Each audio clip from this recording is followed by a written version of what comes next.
programa Justiça Legal está de volta e agora, no quadro de entrevistas, nós temos o prazer de receber o juiz do Tribunal de Justiça do Rio de Janeiro, Alexandre Abraão Dias Teixeira.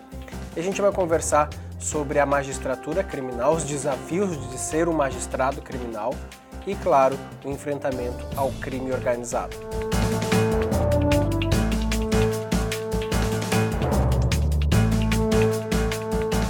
Juiz, eu abro essa entrevista te perguntando quais são os principais desafios de ser hoje um magistrado criminal. Toda sorte de dificuldade. Exercer ou desenvolver a atividade, né, que nós exercemos hoje é quase que um brinde ao apedrejamento. Naturalmente, você como juiz, quando você sentencia alguém, você naturalmente desagrada uma parcela, né, do seu público-alvo, naturalmente, seja para um lado, seja para outro. Com a saída do processo ou da era da industrialização e a chegada da era da informação, o que está acontecendo hoje com a sociedade, especialmente a sociedade brasileira, é uma espécie de histeria coletiva, em que o apedrejamento vem sempre antes da apreciação dos fatos.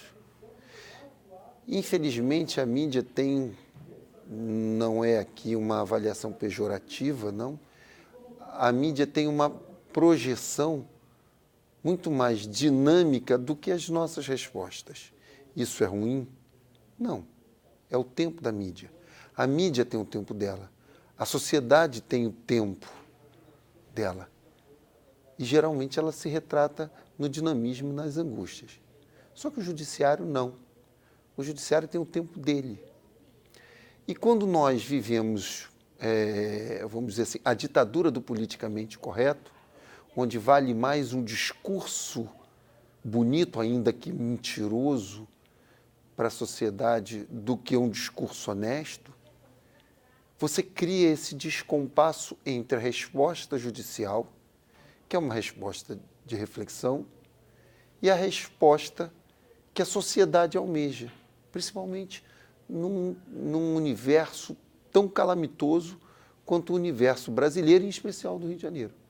Então, hoje, é comum que esses universos distintos, que deveriam andar juntos, entrem em conflito, entrem em colidência. Isso tem refletido de uma forma muito ruim no magistrado.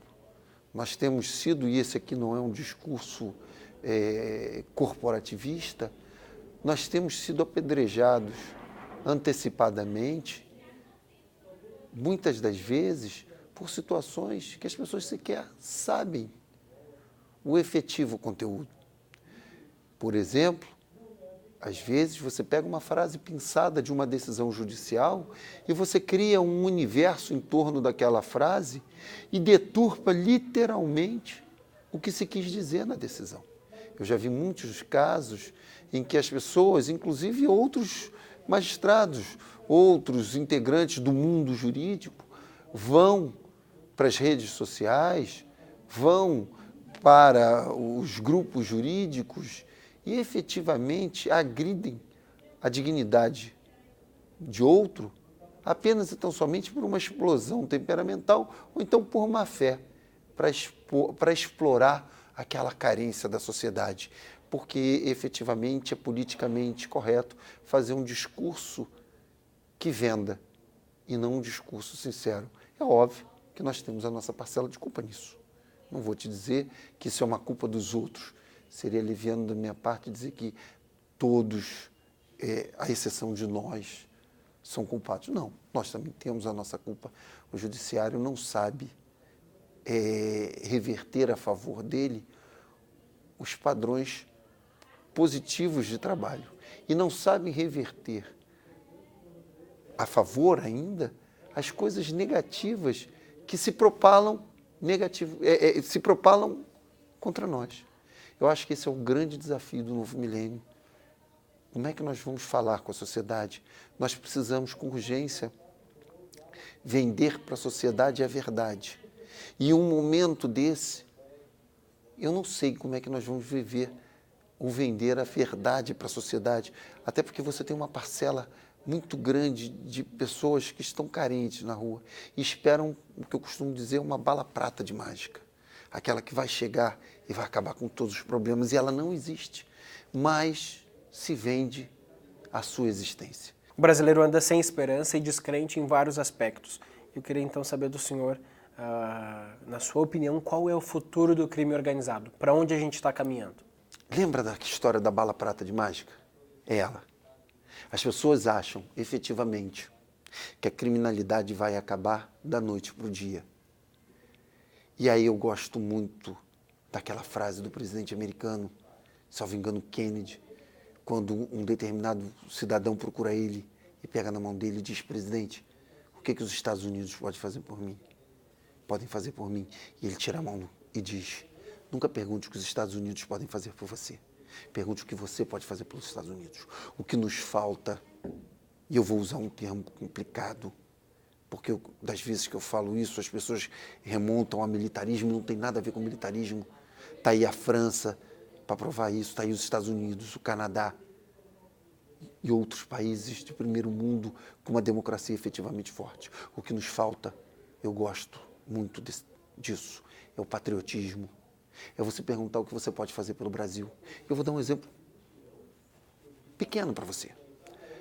Tribunal do Júri. Eu sou presidente de um tribunal do júri hoje no Rio de Janeiro. Toda vez que eu sorteio um corpo de jurados, vêm as pessoas. Veja, eu não chamo os jurados porque gosto. Eu não estou escolhendo você porque não gosto ou porque gosto de você. Eu estou escolhendo você, eu estou convocando você porque a lei impõe. Porque a lei quer que o cidadão julgue o seu par em determinados crimes onde há sensibilidade social, que é o crime doloso contra a vida. Por isso que o júri é limitado a ele. Então, quando eu chamo o cidadão para ser jurado, eu faço porque a Constituição, que tem o rótulo de cidadã, justamente porque ela veio com essa carga de cidadania toda, quer que o cidadão julgue. E deu tanto poder ao cidadão, que o cidadão, ele julga com o que nós chamamos íntima convicção. Ele não precisa nem dizer porque que ele absolve, ele condena. Ele enfrenta um quesito e, como, aspas, uma questão de múltipla escolha das nossas provas de colégio, ele só diz o sim ou não. Por exemplo, se ele resolver absolver uma pessoa porque ele acha que ela deve ter uma segunda chance, ele pode, eu não posso. Eu tenho que fundamentar, está lá no artigo 93, o meu santo mor está no artigo 93 da Constituição. Eu tenho que dizer por que eu absolvo você. Porque eu tenho dúvida, porque eu estou convicto que você é inocente. Mas eu não posso absolver você porque eu acho que você merece uma nova chance. Eu não tenho esse poder, essa plenitude. O cidadão que não estudou direito pode ser uma empregada doméstica, pode ser um office boy, pode ser um presidente de uma multinacional, tem esse poder. No terceiro quesito, quando indaga, o jurado absolve o acusado, ele bota sim. Então, primeiro ponto, eu estou dando essa volta para você entender. Primeiro ponto, a grandeza do cidadão para o sistema jurídico ou o sistema judicial brasileiro é enorme.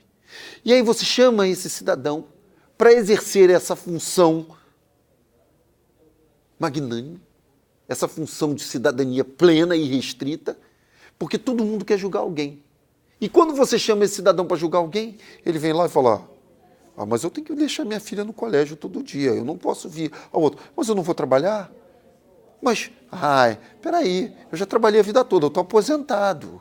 Quer dizer, todo mundo tem uma desculpa para não se empenhar para a sociedade. E é quando eu digo para eles: eu espero por Deus que um dia eu não abra o jornal e veja algum de vocês abraçado a um corpo sangrando em via pública. Sim, impactante.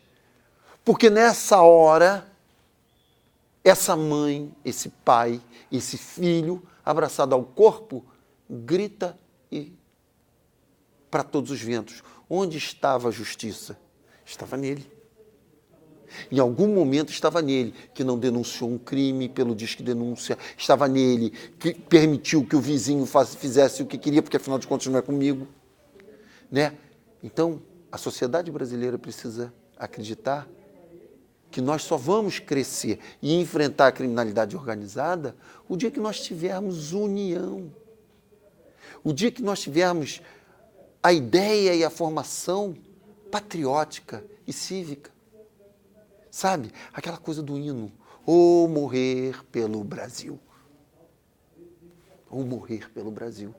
Não é efetivamente que você vai morrer. É óbvio que o refrão ele tem um cunho emocional da morte, mas ele não quer dizer a morte da perda da vida, mas ele quer dizer a morte no critério de empenho, de produção, de ataque do exercício de cidadania. O ataque no sentido positivo, não no sentido vulgar, no sentido nefasto, mas você tem que ser mais proativo com a sua cidadania. Porque quando a cidadania funciona, o crime organizado se encolhe. Nunca se esqueça. O crime cresce onde ele encontra lacuna. Não existe lacuna no espaço. Se a criminalidade organizada cresceu porque de alguma forma nós permitimos. E aí, você vai acordar e vai mudar isso? É isso que todo cidadão deve fazer pela manhã, pelo espelho. O que eu posso fazer de melhor para isso? Você não precisa ter uma arma de fogo para matar alguém. Não passa por isso a solução. Não passa por um míssil, uma granada. Você pode ter uma boa arma, que é o Disque Denúncia. Você pode ter uma boa arma, que é a filmagem pelo celular de um fato que acontece. Você pode ter uma arma, que é uma denúncia por um grupo de WhatsApp, para uma polícia, para um órgão policial. Então, existem mecanismos efetivos que o mundo moderno nos deu e que nós, de alguma forma, não usamos. É isso que eu acredito, efetivamente, que deve ser feito. Juiz, a gente ainda teria muito mais perguntas, mas infelizmente o nosso tempo é curto na televisão. Muito obrigado pela sua entrevista. Nada, foi um prazer. Sucesso. E é com essa excelente entrevista que a gente chega ao fim do programa Justiça Legal de hoje. E você, claro, está convidado para nos acompanhar na próxima semana com mais entrevistas, mais matérias relevantes para o seu cotidiano. Muito obrigado.